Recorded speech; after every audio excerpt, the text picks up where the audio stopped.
I was in the middle of doing this and I thought this is an excellent YouTube video to make. The winterization of the water tank system. What I do here is I've been using this little tank right here, a little 3.5, 4 foot, I think it's 4 foot stock tank, and I use this automatic water, my little giant automatic float, to keep the water tank full in the summertime, in the summer months, where you don't have to worry about it freezing up. Smaller tank, doesn't matter how many cows you got, you can put that little water in a one of them 200-pound protein tub tanks. You can put them as small as that, and that would keep up with probably 20 cows. So the benefit from having a smaller water tank like this versus having a bigger water tank like that in the summer is fresher water. You don't have the algae buildup, you don't have the stagnant water as much in the summertime when you use a smaller watering system. But in the wintertime, you have to worry about it freezing here in Missouri. So the automatic water is not an option. We have too many cows for the little water tank, so we have to move to a bigger tank. This is an 8-foot tank. And 8 foot's probably a little overkill for how many cows we got here. We have 16 cows on this place, but it's the water tank I had that I had available at the moment. So 5 foot or 6 foot they wouldn't drink a 5 foot water tank in a day or two, so that would be fine. But I got the 8 foot tank out because that's what I had available, and I'm just going to put it right in the same exact spot. I'll have to move the corral around a little bit to accommodate a bigger tank, but that's not a real big issue. Another thing I do is I pressure wash the old tank, because there is a little bit of algae. You can see there's a little bit of algae buildup on it. You can see this is where I've already pressure washed, and I stopped to shoot this video, and then I'll do the bottom and get that off. And I think that just makes your tanks last a lot longer. I've had this particular tank from the beginning, really, six or so years ago. I bought it about 6 or 7 years ago. About 6 years ago, I think I bought this, and it was a used tank. So, another thing, an issue I had last year was in this old truck here, there was so much oil caked in on the manifold, on the exhaust manifold, that we had an engine fire. A bird or something, squirrel, whatever, built a nest on top of the motor and hopped in it to fire it up to drag a round bell out, and sure enough, we had an engine fire. It caught on fire. So this summer, me and my dad rewired it underneath here, so we got all brand new wiring, and I thought, you know what, while I got the pressure washer out, let me go ahead and knock off the grease so that we don't end up having another engine fire. This old truck here is just to feed bells with, really, is all it's for. Fart around out here if it gets too wet for my other truck. This truck gets around really well. It's a 76 half-ton 4-wheel drive, inline 6-cylinder with a 4-speed. Got the bell spike in the back, so it works. I mean, it serves a purpose.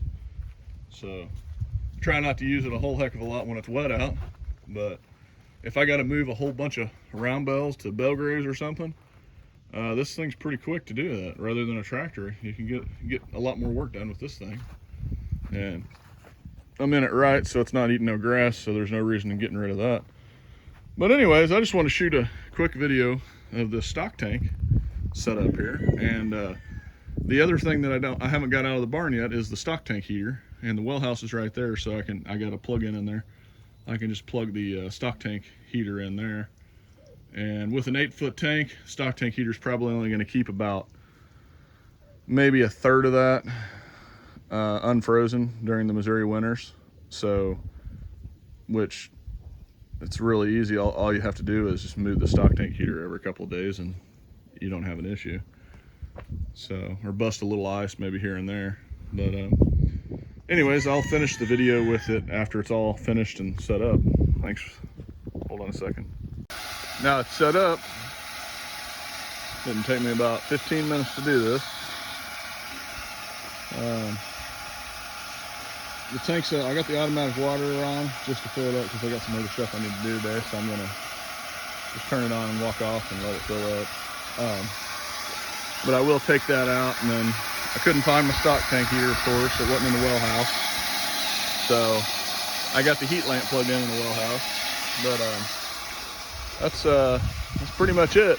This cattle panel right here is to keep little calves from trying to stick their head through the bars of the corral panel. Trying to get to the water tank. They just, I leave it up there because when I set this corral up like this, I had a calf try to stick his head through there, and I thought, no, let's just fix that. Put a cattle panel up there real quick, and then I ain't got to worry about that happening. Finding one with their head hung up. So, yeah. So that's it. The corral here, I will say,